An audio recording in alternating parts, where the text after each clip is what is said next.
اس نے آپ کے ساتھ ایسا سلوک کیوں کیا؟ تو لینا بھیوجا کے کان میں کہتی ہے میں تمہیں بچا لوں گی، فکر مت کرو۔ اس کے بعد فلاطیوس کے کہنے پر سپاہی بھیوجا کو پیچھے کرتے ہیں اور لینا فلاطیوس کے ساتھ وہاں سے چلی جاتی ہے، جبکہ بھیوجا اپنی والدہ کو پکار رہا ہوتا ہے۔ زندان کے پاس لینا فلاطیوس سے کہتی ہے میرے بیٹے کو جانے دو۔ فلاطیوس کہتا ہے تمہارا بیٹا مرے گا، اسے قلعے میں داخل نہیں ہونا چاہیے تھا۔ یہ سن کر لینا پریشان ہو جاتی ہے اور کہتی ہے فلاطیوس میرے بیٹے کو جانے دو، اس کے بدلے مجھے قیدی بنا لو۔ اس پر فلاطیوس کہتا ہے میں اپنی زندگی میں دو چیزیں چاہتا ہوں، پہلا اپنے بابا کے قاتلوں سے انتقام لینا اور دوسرا تمہیں اپنی بیوی بنتے ہوئے دیکھنا۔ تمہارے بیٹے کی زندگی کے بدلے میں چاہتا ہوں کہ تم میرے ساتھ رہو، تمہارا بیٹا قبیلے واپس جائے گا اور تم یہاں میرے ساتھ ہوگی۔ یہ سن کر لینا غم آنکھوں کے ساتھ زندان کی جانب دیکھتی ہے۔ اس کے بعد ہم دیکھتے ہیں فلاطیوس نکولا کے سامنے کھڑا ہوتا ہے۔ نکولا کہتا ہے کیا تم چاہتے ہو میں ساؤچی کے بیٹے کو چھوڑ دوں؟ یہ سن کر فلاطیوس نکولا کے قریب جا کر کہتا ہے کہ کیا تم میرے لیے یہ نہیں کر سکتے؟ ہم اسے قلعے سے بھیج دیں گے اور لینا سے کہیں گے کہ اس پر گھات لگا کر حملہ ہو گیا ہے، تم اپنے دوست کی محبت کے لیے ایسا نہیں کرو گے؟ تو نکولا کہتا ہے وہ عورت قلعے تک آ گئی، فلاطیوس مرد بنو۔ اس پر فلاطیوس کہتا ہے تم محبت کے بارے میں کیا جانتے ہو؟ نکولا یہ سن کر ہنسنے لگتا ہے۔ اسی دوران وہاں ایک سپاہی آ کر کہتا ہے جناب دندار صاحب آئے ہیں۔ یہ سن کر نکولا کہتا ہے یہ بہت اچھی خبر ہے۔ دوسری طرف کائی قبیلے کے مرکزی خیمے میں عثمان ارطغرل غازی کی تلوار بے نیا کر کے کہتا ہے میرے غازی بابا، میرے سردار بابا، کون جانے آپ نے دل پر کتنے پتھر رکھے تھے، آپ کو کتنے مشکل فیصلے کرنے پڑتے اپنے پیاروں کے لیے، اپنی قوم کے لیے اور اپنے قبیلے کے لیے، اپنی سرزمین کے لیے، اپنی زندگی، اپنے خون اور اپنے مقصد کے لیے۔ اس کے بعد عثمان سرداری کی نشست پر بیٹھ جاتا ہے اور کہتا ہے سرداری فیصلہ کرنے کی جگہ ہے، یہ قربانی مانگتی ہے، اگر سرزمین کا وجود نہیں تو کسی بھی جان کا وجود نہیں۔ اس کے بعد عثمان کھڑا ہو جاتا ہے اور کہتا ہے لیکن میں کسی اور کے حوالے نہیں کروں گا، نہ اپنی تلوار، نہ اپنے بھائیوں کو اور نہ ہی اپنے بھتیجے کو۔ دوسری جانب دندار نکولا اور فلاطیوس کے ساتھ بیٹھا ہوتا ہے۔ نکولا کہتا ہے دندار صاحب میں عثمان سے اکتا گیا ہوں، جتنی جلدی ممکن ہو آپ سردار بنیں تاکہ ہم مل کر اس سے لطف اندوز ہوں۔ یہ سن کر دندار مسکراتا ہے اور کہتا ہے کائیوں کا ایک سردار ہے، اسے ہرانا اتنا آسان نہیں۔ تو نکولا کہتا ہے اسی وجہ سے ہم ساتھی ہیں۔ پھر نکولا پوچھتا ہے کیا آپ کا بھتیجا قلعہ حصار دے گا؟ اس پر دندار کہتا ہے تم جانتے ہو وہ دے گا۔ یہ سن کر نکولا ہنسنے لگتا ہے۔ پھر دندار پوچھتا ہے بھیوجا کہاں ہے؟ جواباً نکولا فلاطیوس سے کہتا ہے فلاطیوس بھیوجا کو تیار کرو، آخر جو تم چاہتے تھے وہ تمہیں مل رہا ہے۔ یہ سن کر فلاطیوس مسکراتا ہوا وہاں سے چلا جاتا ہے۔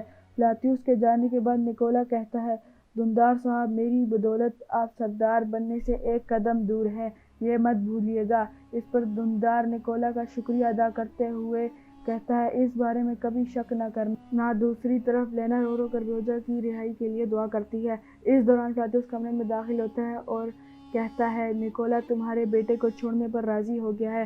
فلاطیوس لینا کو پکڑتے ہوئے کہتا ہے اب ہم ایک نئی زندگی کی دعا کریں گے۔ یہ سن کر لینا کھڑی ہو جاتی ہے اور آگے بڑھتے ہوئے کہتی ہے میرے بیٹے کو کب قلعے سے آزاد کیا جائے گا؟ تو فلاطیوس کہتا ہے وہ بس جانے ہی والے ہیں، میرا بھروسہ کرو لینا۔ اس کے بعد لینا اپنے ہاتھوں میں موجود زہر کھانے کی کوشش کرتی ہے مگر فلاطیوس اسے پکڑ کر روک دیتا ہے اور غصے سے کہتا ہے تم کیا کر رہی ہو لینا؟ اپنے بیٹے کو بچا کر خود کو مارنے لگی ہو۔ اس پر لینا کہتی ہے میں تمہیں پہلے ہی بتا چکی ہوں، میرا پہلا اور آخری پیار ساؤچی ہے، میرے بیٹے کو چھوڑ دو اور میری جان لے لو۔ یہ سن کر فلاطیوس کو بہت غصہ آتا ہے اور وہ لینا کو زمین پر پٹک دیتا ہے اور کہتا ہے عثمان نے تمہارے بیٹے کے بدلے قلعہ حصار دینے کا فیصلہ کیا ہے۔ یہ سن کر لینا بہت خوش ہوتی ہے۔ اس کے بعد فلاطیوس باہر کھڑے سپاہیوں کو اندر بلاتا ہے اور کہتا ہے لے جاؤ اسے، ہم اسے اس کے بیٹے سے ملا دیں گے۔ یہ سن کر سپاہی لینا کو وہاں سے لے جاتے ہیں۔ دوسری طرف کائی قبیلے میں جرکتائی اور کائی سپاہی جنگی مشقوں میں مصروف ہوتے ہیں، جبکہ بوران گینجا دمرل ایک جانب کھڑے ہوتے ہیں۔ دمرل کہتا ہے کیا ہم واقعی اس قلعے کو واپس کر دیں گے؟ پھر گینجا کہتا ہے اس قلعے میں ہمارے درجنوں سپاہی شہید ہوئے تھے، میں عثمان صاحب کے ساتھ قلعہ لینے کے لیے شامل ہوا تھا، دینے کے لیے نہیں۔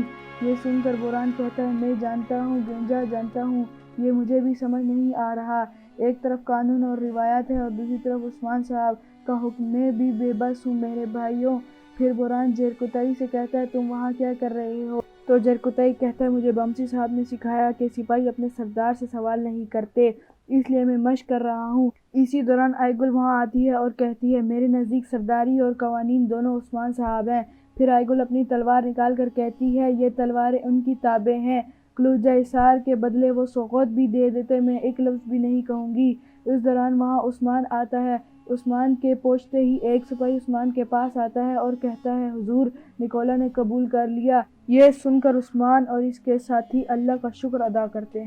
دوسری طرف لاطیوس کا کمانڈر الیگزینڈر لینا اور بھیوجا کو پنجرے میں لے کر جا رہا ہوتا ہے، جبکہ دندار اور سالتوق ان کے ساتھ موجود ہوتے ہیں۔ اسی دوران ایک بازنطینی سپاہی ان کے پاس آتا ہے اور کہتا ہے ترک قلوجہ حصار سے جا رہے ہیں جناب۔ یہ سن کر لاطیوس الیگزینڈر سے کہتا ہے سپاہیوں کے ساتھ قلعے کی تلاشی لو، دندار صاحب کا سپاہی تمہارے ساتھ ہوگا، قلعے میں کوئی بھی جاندار زندہ نہیں رہے گا، جو بھی نظر آئے اسے ختم کر دو، میں تمہاری خبر کا انتظار کروں گا۔ یہ سن کر الیگزینڈر سالتوق بازنطینی سپاہیوں کے ساتھ چلا جاتا ہے۔ ان کے جانے کے بعد دندار کہتا ہے کیا تمہیں ڈر لگتا ہے کہ عثمان کوئی جال نہ بچھا دے؟ اس پر لاطیوس کہتا ہے کچھ بھی برا ہو تو میں تم تینوں کو مار دوں گا، اس لیے دعا مانگو کہ تمہارا بھتیجا تمہیں دھوکہ نہ دے دندار صاحب۔ دوسری طرف کائی والا قلوجہ حصار خالی کر رہے ہوتے ہیں، جبکہ بازنطینی سپاہی باہر کھڑے ہوتے ہیں۔ قلعے پر بازنطینی پرچم لہرا دیا جاتا ہے۔ اس دوران الیگزینڈر سالتوق کے ساتھ آگے بڑھتا ہے۔ کائی سپاہی جھنڈا اٹھا کر آگے بڑھتا ہے اور کہتا ہے قلعہ خالی کر دیا ہے جناب، اب میں ہمارا جھنڈا آپ کو حوالے کرتا ہوں۔ یہ کہہ کر سپاہی جھنڈے کو چوم کر سالتوق کے حوالے کر دیتا ہے۔ اس کے بعد کمانڈر الیگزینڈر بازنطینی سپاہیوں کے ساتھ قلعے میں داخل ہوتا ہے اور سپاہیوں سے کہتا ہے اگر انہوں نے معمولی سی بھی گڑبڑ کی تو ان پر رحم مت کھانا اور ان کے گلے کاٹ ڈالنا۔ یہ سن کر سپاہی قلعہ کی تلاشی کے لیے پھیل جاتے ہیں اور قلعہ چپا چپا چھان مارتے ہیں، مگر انہیں دو شرابیوں کے علاوہ کچھ نہیں ملتا، جنہیں بازنطینی سپاہی موت کے گھاٹ اتارتے ہیں۔ اس کے بعد ہم دیکھتے ہیں کمانڈر الیگزینڈر سالتوق کے ساتھ قلعے کی فصیل پر کھڑا ہوتا ہے۔ سالتوق پوچھتا ہے کیا عثمان صاحب نے پاسداری کی؟ اس پر الیگزینڈر کہتا ہے میں آسان فتوحات سے ڈرتا ہوں، جبکہ صحن میں بازنطینیوں کی بڑی تعداد موجود ہوتی ہے۔ ایک سپاہی کہتا ہے ہم نے ساری جگہ تلاش کی پر دو شرابیوں کے علاوہ کوئی نہیں تھا۔ یہ سن کر الیگزینڈر کہتا ہے کہ جاؤ لاطیوس کو بتاؤ کہ ان کا قلعہ اب ہمارا ہے، یہ جو چاہتے ہیں انہیں دے دو۔ یہ سن کر وہاں موجود بازنطینی سپاہی کمانڈر الیگزینڈر زندہ باد نکولا زندہ باد کے نعرے بلند کرتے ہیں، جبکہ سالتوق فصیل سے نیچے آ جاتا ہے اور بازنطینی تیر انداز تیزی سے اپنی جگہ سنبھال لیتے ہیں۔ اس طرح قلوجہ حصار ایک بار پھر بازنطینیوں کے قبضے میں آ جاتا ہے اور سالتوق ایک بازنطینی سپاہی کے ساتھ وہاں سے چلا جاتا ہے اور یوں یہ قسط ختم ہو جاتی ہے۔